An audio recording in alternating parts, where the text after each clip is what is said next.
क्या कोई शादी तब भी चल सकती है जब हस्बैंड एक शराबी हो? यह एक ऐसा सवाल है जो इंडिया में कपल्स धीरे से फुसफुसाते हैं, लेकिन खुलकर बोलते नहीं। एडिक्शन शादीशुदा जिंदगी में अकेली नहीं आती।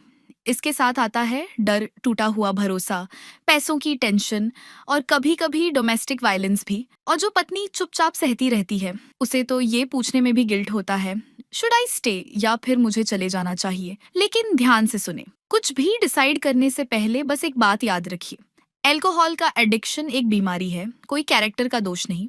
और हाँ, शादी बच सकती है अगर दोनों पार्टनर्स हील करने के लिए तैयार हों।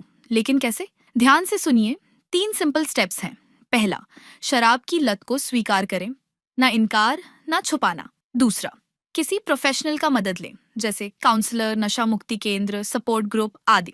और तीसरा, एक बाउंड्री सेट करें। प्यार का मतलब ये नहीं कि आप हर नुकसान टॉलरेट करें, लेकिन अगर आपकी सारी कोशिशों के बावजूद चीजें बेहतर नहीं होती तो चुपचाप मत सहिए। डोमेस्टिक वायलेंस एक्ट के तहत आप प्रोटेक्शन ले सकती हैं, खासकर जब एडिक्शन की वजह से अब्यूज होता है।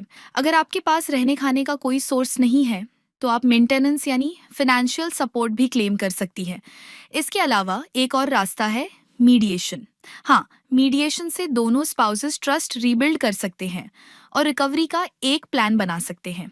इसलिए जल्दबाजी में डिवोर्स या सेपरेशन जैसे एक्सट्रीम फैसले मत लीजिए। अब मैं फिर पूछूं, क्या शराब की लत के साथ शादी चल सकती है? हाँ बिल्कुल, लेकिन अकेले नहीं। ये ईमानदारी से चलती है, सपोर्ट के साथ, बाउंड्री के साथ और कभी कभी विद लीगल प्रोटेक्शन। आपकी शादी क्लैरिटी डिजर्व करती है और आप सेफ्टी डिजर्व करते हैं। अगर आप ऐसी किसी सिचुएशन से गुजर रहे हैं तो बेझिझक हमें लिखिए या सीधे कॉल कीजिए, फ्रेंडली सपोर्ट और लीगल एडवाइस के लिए। और हाँ, ऐसे ही क्लियर, सिंपल, एक्सपर्ट गाइडेंस के लिए आप हमारे चैनल को लाइक, शेयर, कमेंट और सब्सक्राइब ना भूलें। Stay strong, stay informed.